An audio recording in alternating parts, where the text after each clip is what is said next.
friends, welcome to MG Plus. Myself Mohit Gorawa. आज बात करेंगे nutrition in unicellular organism.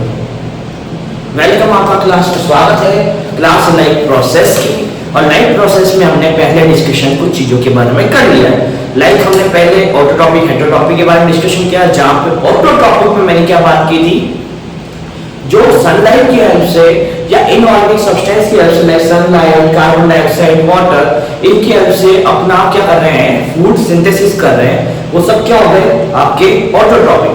Heterotrophic क्या हुआ बेटा? हेटेरोट्रॉपिक वो चीजें हुई जैसे एग्जांपल जो किसी और के बेस पर है, किसके बेस पर, या तो प्लांट बेस या एनिमल बेस, तो वो हेटेरोट्रॉपिक में आ गए। ऑटोट्रॉपिक में तो फोटोट्रॉपिक हो गया, जो कि सनलाइट और कार्बन डाइऑक्साइड और वाटर की हेल्प से अपना फूड बनाते हैं, लाइक ग्रीन प्लांट्स, ठीक है, और पल्पल सल्फर बैक्टीरिया। अगर बात करूं कीमोऑटोट्रॉपिक की, तो केमिकल रिएक्शन के थ्रू अपना फूड बना रहे, like example nitrogen cycle bacteria. Okay, इसके बाद मैं बात करता हूं आपके हेटेरोट्रॉपिक पे, जहां सैप्रोफाइटिक्स, पैरासिटिक्स एंड मोनोजोइक तीनों कैटेगरीज हमने कंप्लीट की। सैप्रोट्रॉपिक्स की अगर बात करूं तो सैप्रोट्रॉपिक्स में हमने कहा था ऑर्गेनिक सब्सटेंस पे रहकर ग्रो करना और ऑर्गेनिक सब्सटेंस को क्या कर देना, एनवायरनमेंट से डिस्ट्रॉय कर देना, लाइक फंगस, सब बैक्टीरिया, ये इसके एग्जांपल्स थे। इसके बाद पैरासिटिक, पैरासिटिक मैंने क्या बोला था कि पैरासिटिक्स वो होते हैं जो कि लिविंग बॉडी पे रहते हैं, बट लिविंग बॉडी को क्या नहीं करते, किल नहीं करते। क्या नहीं करते बेटा? किल नहीं करते। वो क्या होते हैं? Parasitics. Example leech. Second example क्या है आपका इसका? टैपवॉर्म्स, सम बैक्टीरियाज, ठीक है, फंगस, ठीक है। अभी बच्चे का एक क्वेश्चन आया था, मैं बताता हूं आपको।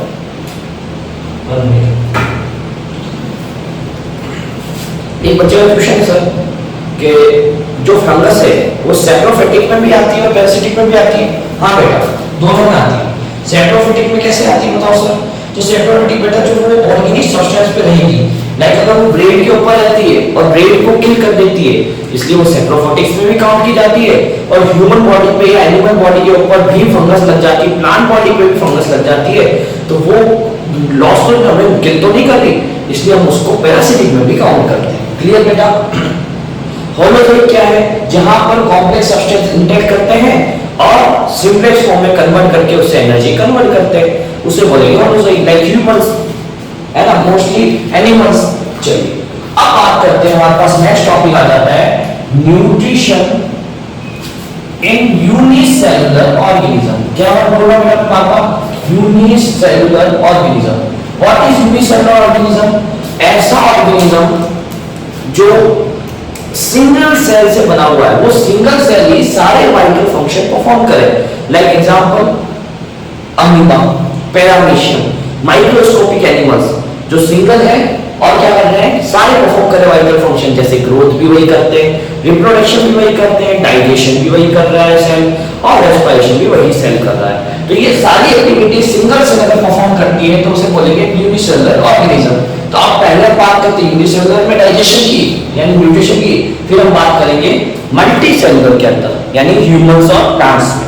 चलिए यूनिसेलुलर ऑर्गेनिज्म की बात करें तो यहां पर आपको देखने को मिलता है कि होलोजोइक, क्या होलोजोइक न्यूट्रिशन इन अमीबा। ये अमीबा क्या है? ये एक तरीका का यूनिसेलुलर ऑर्गेनिज्म। कैसा है? Unicellular organism. देखो अमीबा कैसा स्ट्रक्चर है, ऐसा सेल है जिसका कोई स्ट्रक्चर फिक्स नहीं है। देखो यहाँ लगे, यहाँ लगे, यहाँ लगे, यहाँ लगे, यहाँ लगे। मैंने क्या किया, मैंने इन सब के स्ट्रक्चर्स के अंदर एक चीज डाल दी। वो क्या डाला मैंने इसके अंदर? वो डाला मैंने कि देखो स्ट्रक्चर सेम नहीं है और इनके की मैंने पार्ट बना दिए। फर्स्ट स्टेज ये होती है, सेकंड स्टेज ये होती है, थर्ड स्टेज ये होती है, फोर्थ स्टेज यहाँ पर दिखी हुई है, फिफ्थ और सिक्स्थ स्टेज में मैंने अमीबा के होलोजोइक न्यूट्रिशन को डिवाइड कर दिया। अमीबा के होलोजोइक न्यूट्रिशन को मैंने कितने स्टेज में कर दिया? 6th स्टेप में कंप्लीट कर दिया। ठीक है, फर्स्ट स्टेप में क्या होता है? देखो सबसे पहले अमीबा के आसपास में उसके नियरेस्ट चारों तरफ कहीं पर भी एक छोटा सा फूड पार्टिकल आ जाता है, छोटा सा फूड पार्टिकल आया एनवायरनमेंट में, उसके नियरेस्ट उसने क्या किया, अपने सेंसरी स्किन से उसने क्या किया, लेयर से बाहर की स्किन में जो अमीबिक मेम्ब्रेन है ना, जो हम देख रहे हैं ना सेल की मेम्ब्रेन, अमीबिक मेम्ब्रेन, ये अमीबिक मेम्ब्रेन क्या करती है, अपने अंदर फिंगर लाइक कुछ प्रोजेक्शन या फोल्ड्स कह सकते हो इसको, वो एक निकाल लेती है फूड लाइक प्रोजेक्शन मतलब इस तरीके से स्ट्रक्चर क्रिएट कर देंगे अपनी सरफेस पे, देखो इस तरीके से, जिसमें क्या होगा कि वो फूड पार्टिकल फिट हो जाएगा। ये देखो ये फिंगर लाइक प्रोजेक्शन बना दिया, ये देखो मैं हाइलाइट करके दिखा रहा हूं, ये देखो ये रहा, ये बनाया ना फिंगर लाइक प्रोजेक्शन, जिससे क्या हुआ कि इसके अंदर ये फूड पार्टिकल आ गया। इन फिंगर लाइक प्रोजेक्शंस को क्या बोलते हैं बेटा? सूडोपोडिया। क्या बोलते हैं? सूडोपोडिया। ठीक है, पी साइलेंट है बेटा। सूडोपोडिया क्या है कि अमीबा जब नियरेस्ट कोई फूड पार्टिकल आता है, अमीबा के नियरेस्ट अगर कोई फूड पार्टिकल आ जाता है तो अमीबा क्या करता है? अपनी सरफेस में फोल्ड्स क्रिएट करता है और वो फोल्ड्स क्या करते हैं? उस फूड पार्टिकल को अपने अंदर ले लेते हैं। जैसे ही अंदर ले लेंगे ये अपनी धीरे धीरे क्लोज हो जाएगा। तो इन फिंगर लाइक प्रोजेक्शंस को क्या बोलते हैं बेटा? सूडोपोडिया। क्या बोलेंगे बेटा? सूडोपोडिया। ठीक है, सराउंड द फूड पार्टिकल के सराउंडिंग आ जाते हैं। फिर इस फूड पार्टिकल को क्या कर लिया? अमीबा ने अपने अंदर ले लिया, इनसाइड ले लिया। ठीक है, और फूड वैक्यूल ने उसको वाटर के साथ क्या कर दिया? मिक्सअप करके एनर्जी बनाने का काम किया। मतलब उससे एंजाइम मिक्स करेंगे उसके अंदर और उससे उसका डाइजेशन करेंगे। देखो ये फूड पार्टिकल था और इसके अंदर क्या किया? Enzyme from the cytoplasm are secreted into the food vacuole. Food vacuole के द्वारा साइटोप्लाज्म यानी कि ये सेल है, इसके अंदर लिक्विड को क्या बोलते हैं बेटा? साइटोप्लाज्म। इस साइटोप्लाज्म में एंजाइम डालते हैं जिससे कि क्या होगा? इस फूड का डाइजेशन। फिर हमने फिफ्थ स्टेज में क्या किया? Food is digest and soluble material and absorption and assimilation is used up. अब इसमें वर्ड आपको नहीं समझ में आ रहा होगा, एब्जॉर्प्शन एसिमिलेशन क्या है? जब आपने कुछ खाया, ठीक है, जैसे अमीबा का फूड पार्टिकल आया, सबसे पहले सूडोपोडिया बने। सूडोपोडिया ने क्या किया? फूड पार्टिकल को अमीबा के अंदर ले लिया। अब उस अमीबा के अंदर लेने के बाद उसने क्या किया कि इसके अंदर फूड वैक्यूल एरिया होता है अंदर की तरफ, छोटा सा एरिया इसको बोलते हैं फूड वैक्यूल। वो एंजाइम सीक्रेट करेगा कहां? साइटोप्लाज्म के अंदर, और वो साइटोप्लाज्म मिक्स होकर क्या करेंगे? इसको डाइजेस्ट करेंगे। अगली स्टेज में क्या होता है कि फूड डाइजेस्ट हो जाता है। डाइजेस्ट होने के बाद उसका एब्जॉर्प्शन भी हो जाता है। एब्जॉर्प्शन मतलब काम में भी ले लिया जाता है, उससे बनी एनर्जी को यूज में भी ले लिया। अब उसको हर एक पार्ट तक पहुंचाना, मतलब इस पार्ट से लेके इस पार्ट तक हर एक पार्ट तक पहुंचाना एसिमिलेशन कहलाता है। यानी फैला देना उस एनर्जी को, हर एक पार्ट को देना। ठीक है, वो एसिमिलेशन होता है। यूज हो गई एनर्जी। अब पता है जब कोई चीज बनती है, किसी भी चीज का सिंथेसिस या फॉर्मेशन होगा तो वहां पर कहीं ना कहीं कुछ वेस्ट प्रोडक्ट भी सिंथेसिस होगा। तो लाइक अनडाइजेस्टेड फूड या वेस्ट जो कि अब उनके कोई काम का नहीं है, अमीबा उसको कोई यूज नहीं करेगा, उसको अमीबा अपनी सरफेस से आउट कर देगा, एनवायरनमेंट में क्या कर देगा? आउट कर देगा। देखो एक बार फिर से समझो, अमीबा था अपनी किसी भी सरफेस पे, किसी भी नियरेस्ट सरफेस पे से एग्जांपल लेता हूं मैं डस्टर का, या अमीबा की किसी भी सरफेस, इस सरफेस, इस सरफेस, इस surface, upper surface, down surface, ventral surface या डॉर्सल सरफेस, किसी भी सरफेस पे कोई भी फूड पार्टिकल आता है। ये तो यहां लिखा है, यहां भी आ सकता है, यहां भी आ सकता है, यहां भी आ सकता है। कहीं भी फूड पार्टिकल आ जाता है तो वो क्या करता है? उस एरिया में सूडोपोडिया क्रिएट कर लेता है। और सूडोपोडिया उसी मेम्ब्रेन के मॉडिफिकेशन है। ये जो मेम्ब्रेन है ना, ये अपने अंदर से मॉडिफिकेशन कर लेती है और वो मॉडिफिकेशन क्या करता है? फूड पार्टिकल को अपने अंदर ले लेता है और फिर धीरे धीरे वो क्लोज होकर फूड पार्टिकल को अमीबा के ही अंदर ले लेता है। अमीबा अपने अंदर फूड पार्टिकल ले लेता है। अब वो फूड पार्टिकल क्या करता है? वाटर के साथ मिक्स होता है और साइटोप्लाज्म में क्या होता है कि वैक्यूल्स द्वारा, फूड वैक्यूल्स द्वारा एंजाइम सीक्रेट कर दिए जाते हैं जो कि उस फूड पार्टिकल को डाइजेस्ट करे। फूड वैक्यूल से क्या है? एंजाइम कहां है? साइटोप्लाज्म में, जो कि क्या करेंगे? इस फूड वैक्यूल को डाइजेस्ट करेंगे। क्या करेंगे बेटा? डाइजेस्ट। इस फूड पार्टिकल को क्या कर देंगे? डाइजेस्ट कर देंगे। डाइजेस्ट करके उसको सॉल्युबल मटेरियल बना देंगे कि सॉल्व हो जाए वो, और होने के बाद उसको क्या कर देंगे? ट्रांसपोर्ट कर देंगे, सबको पहुंचा देंगे, हर एक को पहुंचा देगा। ठीक है, इस पार्ट को, इस पार्ट को, इस पार्ट को, पूरे पार्ट को पहुंचा देगा। जब ये सब कुछ हो गया, ठीक है, एनर्जी बन गई, उसका यूज हो गया, फूड डाइजेस्ट हो गया, सब, तो कहीं ना कहीं वेस्ट बचा। वेस्ट का मतलब जैसे अपन घर पे भी सब्जी बनाते हैं, आलू की सब्जी बनाई तो आलू के वेस्ट छिलके बचते हैं ना, ठीक है, हर एक चीज का कुछ वेस्ट बचता है। वो वेस्ट जो है वो क्या है? अनडाइजेस्टेड फूड या वेस्ट, उसको क्या करेगा? ये आउट सीक्रेट कर देगा। यहां पर एक चीज देखने को मिलती है बेटा कि फूड पार्टिकल कहीं से भी इंटेक कर लिया जाता है, किसी भी सरफेस से, कोई भी सरफेस हो, वेंट्रल, डॉर्सल, लैटरल, कोई भी सरफेस हो, अपर, डाउन, कोई भी सरफेस, आगे पीछे कहीं से भी वो फूड को इंटेक करता है और वेस्ट को भी वो कहीं से भी रिलीज कर देता है। अब आपकी बॉडी मतलब एक ह्यूमन बॉडी की बात करो तो आप कहीं से भी खाना खा लेते हो, नहीं ना बेटा।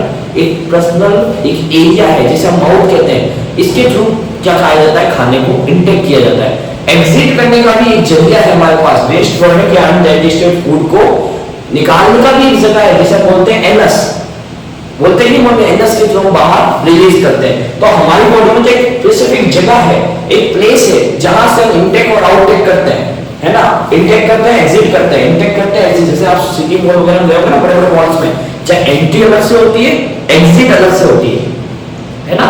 कई बड़े बड़े मार्ट हो गए ना, तो मार्ट में आप जाते हो तो एंट्री अलग जगह से होती है, एग्जिट अलग जगह से होती है। तो वैसे ही बट अमीबा में ऐसा कुछ नहीं होता। अमीबा में कहीं से भी एंट्री करो, कहीं से भी एग्जिट करो, है ना। बढ़िया सिस्टम है, इधर से खाओ, कहीं से भी निकालो, ठीक है। चल अब इसी के जैसा एनसीईआरटी में सिर्फ नेम मेंशन किया है पैरामीशियम का, मैं इसको एक्सप्लेन आपको कर देता हूं। पैरामीशियम भी एक तरीके का क्या है, माइक्रो ऑर्गेनिज्म है, ठीक है। और अमीबा क्या है, माइक्रो ऑर्गेनिज्म तो है बट प्रोटिस्टा है। प्रोटिस्टा क्यों है बेटा, क्योंकि ये कौन सी सेल है पता है आपको, ये सेल है यूकेरियोटिक सेल, ठीक है। और कैसा है, यूनिसेलुलर, इसलिए इसको प्रोटिस्टा ग्रुप में काउंट किया जाता है। हायर स्टडीज में पढ़ोगे आप, क्लास 11 में पढ़ेंगे हम क्या चीजें, बट मैं बता देता हूं क्योंकि न्यूक्लियस है तो आपको पता है कि न्यूक्लियस किसके अंदर आया था, यूकेरियोट सेल में, प्रोकैरियोट में न्यूक्लियस नहीं था। चलो पैरामीशियम की बात करें तो पैरामीशियम का स्ट्रक्चर कुछ इस तरीके का होता है, स्ट्रक्चर थोड़ा फिक्स होता है इसका। दूसरा, बॉडी पे सीलिया प्रेजेंट होते हैं जो कि मूवमेंट में हेल्प करते हैं। दूसरी बात, ज्यादा डिटेल में जाएंगे क्योंकि बेसिक सिलेबस में नहीं है हमारे, ठीक है। एक चीज होती है इसके अंदर माउथ पोर, एक होता है एनल पोर। क्या होता है माउथ पोर, के फूड को इंटेक करना, फूड को इंटेक करने के लिए प्लेस है जिसे बोलते हैं माउथ पोर। यहां से खाना जाएगा अंदर। आप सोचोगे यहाँ फूड पार्टिकल आ गया, नहीं जाएगा, यहीं आएगा फूड पार्टिकल या इसके नियरेस्ट आएगा इस एरिया के अंदर, तो ही फूड अंदर जाएगा, नहीं तो फूड अंदर नहीं जाएगा। एनल पोर क्या है कि जब फूड डाइजेस्ट हो जाएगा, डाइजेस्ट होने के बाद उसका एसिमिलेशन हो जाएगा, यानी वो हर एक पार्ट तक पहुंच जाएगा न्यूट्रिशन, तो जो वेस्ट बचेगा वो इस एनल पोर के थ्रू एग्जिट किया जाएगा। किसके थ्रू, इस एनल पोर के थ्रू एग्जिट किया जाएगा। क्या किया जाएगा, फूड एग्जिट किया जाएगा। बात समझ में आई। तो अमीबा और पैरामीशियम दोनों के अंदर आपको क्या डिफरेंस देखने को मिलता है कि अमीबा अपना फूड कहीं से भी इंटेक कर लेता है और कहीं से भी एग्जिट कर देता है अनडाइजेस्टेड फूड को। जबकि अगर मैं बात करूं, ठीक है, पैरामीशियम की, तो उसके लिए एक अलग से स्पेस है जहां से वो इंटेक करेगा और एग्जिट करेगा, उसका भी अलग स्टेज है, एक अलग प्लेस है। इंटेक करने का माउथ पोर, एग्जिट करने का एनल पोर। क्लियर बेटा। दूसरा, इसका शेप फिक्स नहीं होता, इसका शेप फिक्स होता है। Clear. I think, I hope आपको सब ये चीज समझ में आएगी। मैंने इसकी थ्योरी मेंशन कर दी है, ठीक है। तो बच्चों लाइक शेयर सब्सक्राइब कीजिए, टेलीग्राम ग्रुप को जरूर ज्वाइन कीजिए जहां पर आपको नोट्स मिलेंगे। नीचे ही वीडियो का लिंक देते हैं हम लोग डिस्क्रिप्शन में, वहां नहीं मिलता है तो आप टेलीग्राम के बाद आप मेरे को है ना इंस्टाग्राम में फॉलो कीजिए, मैं वहां पे आपको लिंक प्रोवाइड करूंगा टेलीग्राम चैनल का, ठीक है। Thank you for watching all of you. मिलते हैं नेक्स्ट वीडियो के अंदर जहां हम एक एलिमेंट्री कैनाल के बारे में डिस्कशन करेंगे, पूरी एलिमेंट्री कैनाल के बारे में बात करेंगे, ठीक है। तो ह्यूमन एलिमेंट्री कैनाल के लिए आप वेट कीजिए, नेक्स्ट वीडियो में हम प्रॉपर उसको डिस्कस करेंगे। Thank you for watching all of you. मिलते हैं नेक्स्ट वीडियो के अंदर।